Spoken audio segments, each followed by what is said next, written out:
नमस्कार दोस्तों, जयवाल पॉइंट के यूट्यूब चैनल में आप सभी का स्वागत है। देखिए फ्रेंड्स, आज की इस वीडियो में बात करेंगे गवर्नमेंट जॉब के रिगार्डिंग 2025 में कौन कौन सी वैकेंसीज आने वाली हैं, उसी के ऊपर चर्चा करने वाले हैं। चैनल पर नए हैं तो चैनल को सब्सक्राइब जरूर कर दीजिएगा।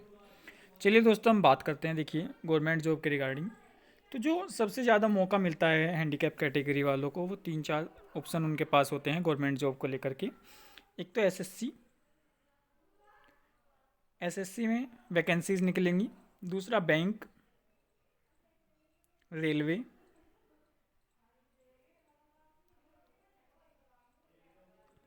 ये तो आपके लिए फिक्स हैं। अगर आपने 10th पास की हुई है तो उसके रिगार्डिंग पूरी डिटेल में चर्चा करने वाले हैं, कौन कौन सी वैकेंसीज एसएससी में आएंगी। इसके अलावा टीचिंग में भी स्टेट की वैकेंसीज, तो उन्हीं सब के ऊपर सबसे पहले हम लेकर के चलते हैं एसएससी को।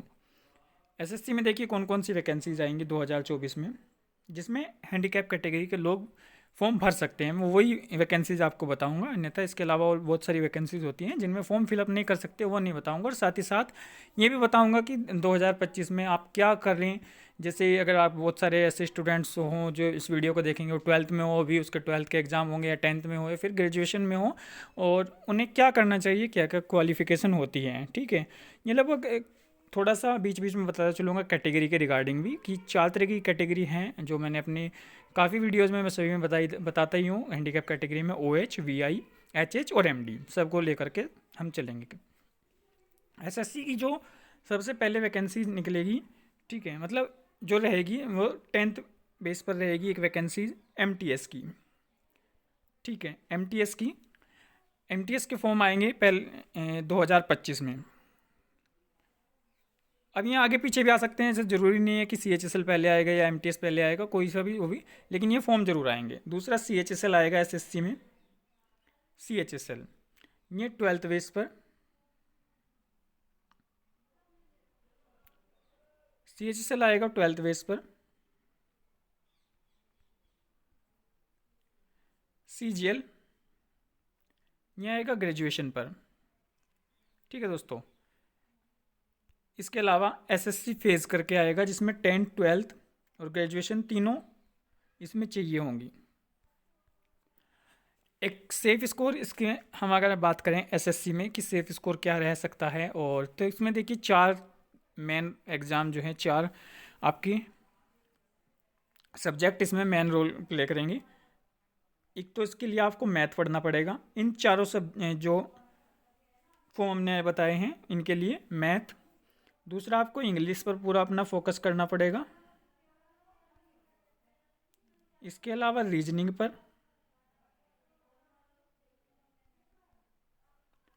और नंबर 4 जीके पर आपको पूरा फोकस करना पड़ेगा। ठीक है दोस्तों, तो इन 4 सब्जेक्ट पर आपका पूरा फोकस होना चाहिए। इनको आप अच्छे से पढ़ें अगर आप एसएससी की तैयारी करना चाहते हैं। यानी कि आप 10th में, 12th, आपने ग्रेजुएशन कर रखी है तो 10th का भी मौका मिलेगा, 12th का भी मौका मिलेगा, ग्रेजुएशन लेवल पे भी मौका मिलेगा। इसके अलावा एक और वैकेंसीज में आएंगी एसएससी की तरफ से, एसएससी स्टेनो।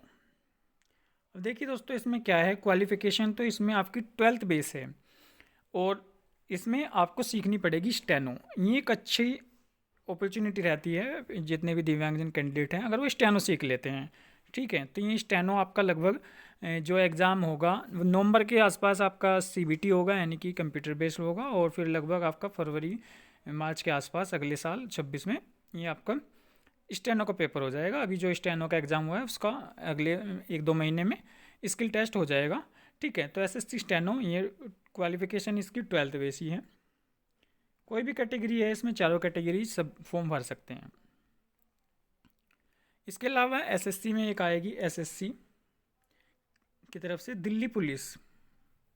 देखिए, अब दिल्ली पुलिस ये कहेंगे बहुत सारे स्टूडेंट्स की ये हैंडीकैप कैटेगरी के लिए नहीं है, तो इसमें बता दूं मैं, हेड कांस्टेबल मिनिस्ट्रियल करके आएगी एक वैकेंसी जी, वो नहीं है कांस्टेबल वाली, ये हेड कांस्टेबल मिनिस्ट्रियल की आएगी। यानी कि आपको इसमें कंप्यूटर का काम रहेगा और टाइपिंग अच्छी खासी इसमें चाहिए होगी। ठीक है, इसमें सिर्फ OH कैटेगरीज़ के लिए वैकेंसीज आएंगी और बाकी के लिए इसमें वैकेंसीज नहीं होती है। ठीक है, तो ये दिल्ली पुलिस हेड कांस्टेबल की जो रहेगी मिनिस्ट्रियल की, ये वैकेंसीज रहेगी। ठीक है दोस्तों, तो लगभग ये वैकेंसीज आपकी एसएससी में आएंगी। इसके अलावा बात कर लेते हैं बैंक की। बैंक में आपके पास क्या क्या ऑप्शन रहेंगे। तो बैंकिंग जॉब में आपके पास जो ऑप्शन रहेंगे वो दो तरीके से रहेंगे, एक तो आईबीपीएस के थ्रू और एक एसबीआई के थ्रू।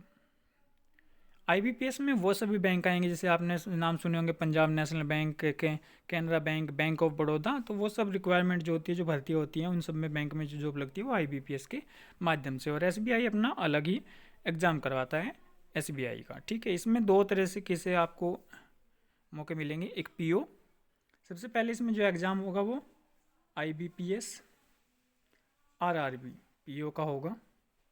अब ये आरआरबी पीओ क्या है, ये रूरल, ठीक है, रीजनल रूरल बैंक, यानी कि जो ग्रामीण बैंक है वो ग्रामीण बैंक के लिए ये फॉर्म निकलेंगे।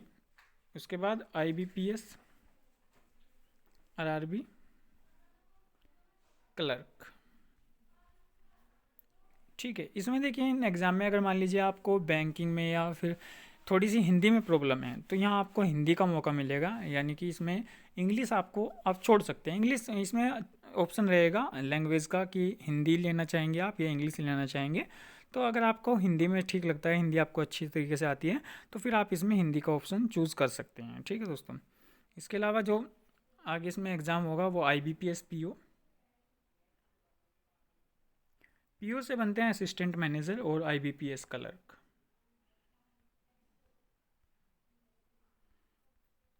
इसके अलावा बैंक में जो फॉर्म निकलेंगे वो एसबीआई पीओ और एसबीआई क्लर्क। इसके अलावा आपको देखने को मिल सकते हैं दोस्तों नाबार्ड में, नाबार्ड में, आरबीआई में, RBI assistant, RBI grade B, ये सब एग्ज़ाम भी इसमें होंगे। तो कुल मिलाकर के आपके जो एग्ज़ाम ये बैठेंगे 8 10 12 एग्ज़ाम आप दे सकते हैं। और भी कंपनी के जैसे NIACL है, इस तरीके से इंश्योरेंस कंपनी के एग्ज़ाम भी, इनका सिलेबस भी एक ही होता है।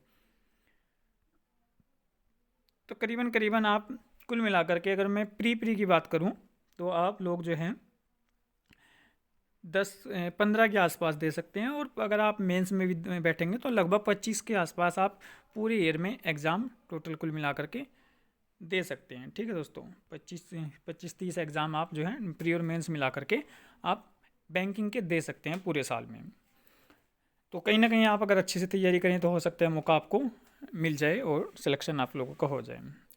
इसके सिलेबस की बात करें हम तो इसके सिलेबस में जो प्री का सब्जेक्ट है, यानी कि जिसमें 2 एग्ज़ाम होंगे, पहले प्री और फिर मेंस। प्री के सिलेबस की बात करें तो रीजनिंग इसमें देखिए उस जो आपका एसएससी की रीजनिंग है इसमें और इसमें कंपैरिजन बहुत ज़्यादा है, बहुत ज़्यादा डिफरेंस है इसमें, और ये काफ़ी हार्ड है बैंकिंग की रीजनिंग। मैथ इसका थोड़ा इजी है, एसएससी से इजी है मैथ बैंकिंग का। और इंग्लिश, अगर हम आरआरबी की बात करें तो यहाँ इंग्लिश नहीं होती उसमें, ठीक है। ये बस मैथ और रीजनिंग होगा प्री एग्ज़ाम में, बाकी सब में इंग्लिश भी इसमें आएगी। और आपको टाइम मिलेगा, यानी कि 1 घंटा मिलेगा, 20 मिनट जैसे ही आप 20 मिनट मिलेंगे रीजनिंग के लिए, 20 मिनट मिलेंगे मैथ के लिए और 20 मिनट मिलेंगे इंग्लिश के लिए। अगर आपकी 20-20 मिनट कंप्लीट हो जाती है, जैसे रीजनिंग आपने सेक्शन खोला सबसे पहले और 20 मिनट आपकी कंप्लीट हो गई, तो 20 मिनट के बाद फिर आप उसे दोबारा से स्टार्ट नहीं कर सकते। वो 20 मिनट वो होती है, वो आपका सेक्शन सबमिट हो जाएगा, उस सेक्शन को दोबारा से खोल ही नहीं सकते। ऐसे ही मैथ में 20 मिनट पूरी होते ही मैथ का अपने आप क्लोज हो जाएगा, फिर इंग्लिश, इस तरीके से। मेंस की बात करें तो मेंस में आप लोगों के जो सब्जेक्ट रहेंगे वो रीजनिंग रहेंगे, इंग्लिश, और आरआरबी में आपको यहाँ इंग्लिश और हिंदी में से एक ऑप्शन मिल जाएगा मैथ, जीके जो है करंट अफेयर रहेगी वो भी बैंकिंग इसमें आती है, banking current affair, banking current affair. तो ये लगभग 4 पोर्शन रहेंगे, 200 नंबर के आपके इसमें रहेंगे।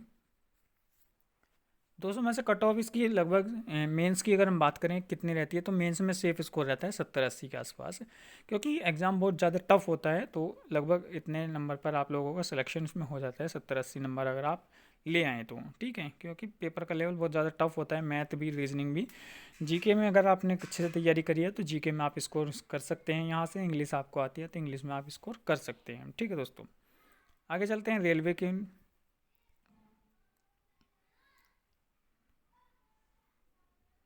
आगे बात करेंगे रेलवे एग्ज़ाम की।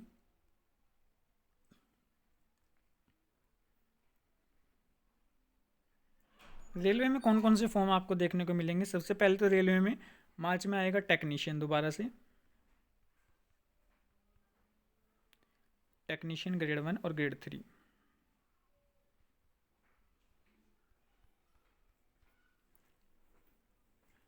जो कि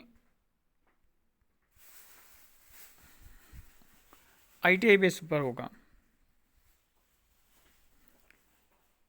और जो ग्रेड 1 है वो BSc बेस पर, BSc BTech बेस पर होता है। और इसमें अगर हम बात करें, देखिए सभी कैटेगरी को ग्रेड 1 में नहीं लिया जाता। यहाँ से कुछ आपको मैं टेक्नीशियन के बारे में बता दूँ। अगर आपने टेक्नीशियन में, देखिए आप ITI कर लें, कौन कौन लोग कौन सी ट्रेड से ITI करें। अगर टेक्नीशियन में आपको लगना है तो आप फिटर से, अगर आप VI कैंडिडेट हैं, HI कैंडिडेट हैं और आप बोथ लैक कैंडिडेट हैं, यानी कि आपके दोनों पैरों में प्रॉब्लम है, इस तरीके की कंडीशन आपकी है, तो आप लोग जो है ITI करें फिटर से, फिटर ट्रेड से ITI कर लें। नहीं तो आप ITI ना करें, टेक्नीशियन की तो लिए ना करें, ठीक है। और टेक्नीशियन में ज़्यादा सभी कैंडिडेट को मौका नहीं मिलता, क्योंकि इसमें फील्ड वर्क होता है काफ़ी, इसमें जो है मेहनत का काम लगता है। तो इसमें 1 लाख प्रॉब्लम कैटेगरी को ही लिया जाता है। अगर आप ग्रेड 1 के लिए हैं तो फिर आप BSc करनी पड़ेगी, ठीक है। इस तरीके से इसमें थोड़ा सा जो है हैंडीकैप कैटेगरी इतनी सूटेबल पोस्ट नहीं कह सकते इसे हम, जितनी बाकी अदर को बोल सकते हैं रेलवे में। इसके बाद आपको रेलवे में फॉर्म देखने को मिलेंगे NTPC के, जो सबसे फेवरेट जॉब होती है हैंडीकैप कैटेगरी की। NTPC में ग्रेजुएशन और आपका 12th बेस पर ये फॉर्म आएंगे। इसके अलावा ग्रुप डी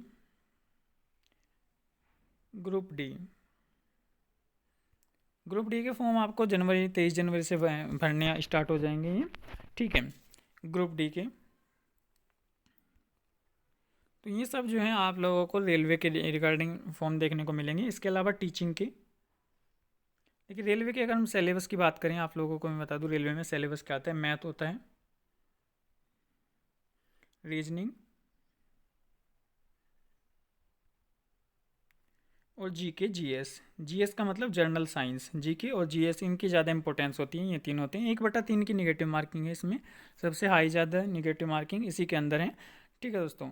तो मैथ, रीजनिंग, GK GS ये सबसे ज़्यादा मेन रोल प्ले करते हैं रेलवे एग्ज़ाम में इनको आपको अपना अच्छे से तैयार करना पड़ेगा। इसके अलावा हम बात करें टीचिंग के एग्ज़ाम्स आपके आएंगे। आपने अगर BEd BTC किया हुआ है तो BEd BTC आपके लिए अच्छा मौका है फिर टीचिंग में जाने का। टीचिंग में जो है CTET आपके लिए, CTET का फॉर्म निकलेगा, UP TET का फॉर्म निकलेगा। और दोस्तों DSSS में आपके लिए नौकरी निकलेगी,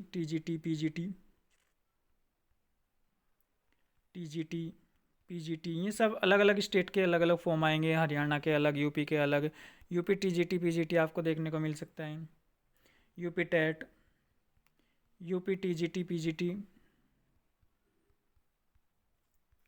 ठीक है। अपने अलग अलग स्टेट के TGT PGT एग्ज़ाम्स होंगे, PRT एग्ज़ाम होगा, BTC आपने की हुई है तो HTET, CTET और UP TET इन सब जो टेट एग्ज़ाम हैं टीचिंग के लिए, वो भी देने का आपको मौका मिलेगा। इसके अलावा KVS के, केंद्रीय विद्यालय के फॉर्म, NVS के टीचिंग के फॉर्म, ये सब भी फॉर्म निकलेंगे। साथ ही साथ इनमें जो है क्या होता है, क्लैरिकल के फॉर्म निकलते हैं दोस्तों।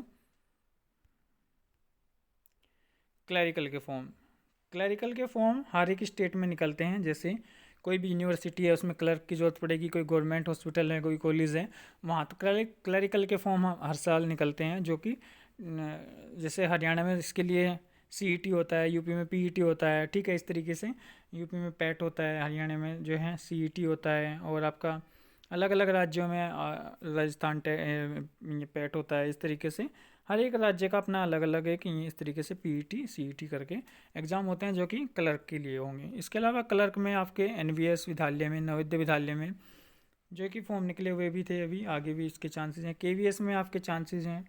इसी के साथ साथ इनमें आपको स्टेनो के भी फॉर्म देखने को मिलेंगे। अगर कोई स्टेनो की तैयारी कर रहा है, KVS स्टेनो, NVS स्टेनो, तो ये सब लगातार फॉर्म जो है आपको देखने को मिल सकते हैं। इसके अलावा और भी कई सारी कंपनियां होती हैं, कहीं भी बिजली विभाग या कुछ और जो है विभाग होते हैं, जो काफ़ी सारे विभाग अपनी गवर्नमेंट जॉब को निकालते रहते हैं। उसकी हम समय समय पर डिटेल में जो है चर्चा करते रहते हैं अपने चैनल पर, हम आप लोगों को बताते रहते हैं, ठीक है दोस्तों। तो इस तरीके से जो है आप प्रिपरेशन कर सकते हैं 2025 में कोई ना कोई जॉब के लिए, किसी न किसी जॉब में आपका सिलेक्शन आपको मिल जाएगा। इस तरीके से आप एसएससी में जाना चाहें, आप रेलवे में जाना चाहें, या फिर टीचिंग में जाना चाहें, या आप क्लरिकल में जाना चाहें, वो आपके लिए चूज़ कर सकते हैं आप, आपके लिए बेस्ट ऑप्शन रहेगा। और इसके साथ साथ आप अपने अलग कुछ ना कुछ, मैं जैसे हर वीडियो में बोलता रहता हूँ कि कुछ एक स्पेशल डिग्री आप अपने पास रखिएगा, जैसे लाइब्रेरियन का कोर्स, आईटीआई हो गया आपका, ओ लेवल हो गया, टाइपिंग हो गई आपकी, और किसी अन्य तरीके की बीएड बीटीसी किसी स्पेशल सब्जेक्ट से आपने एमए किया हो, तो आपको बहुत बेनिफिट मिलेगा अगर आप कुछ ना कुछ थोड़ा सा अलग कर लेते हैं और लोगों से, और लगातार आप कंटिन्यू पढ़ते रहते हैं, तो सफलता के चांसेस आपके बने रहेंगे। ठीक है दोस्तों, तो और कोई जानकारी होगी तो इस चैनल के माध्यम से आप लोगों को बता दिया जाएगा। चैनल पर नए हैं तो चैनल को सब्सक्राइब जरूर कर लीजिएगा। धन्यवाद दोस्तों।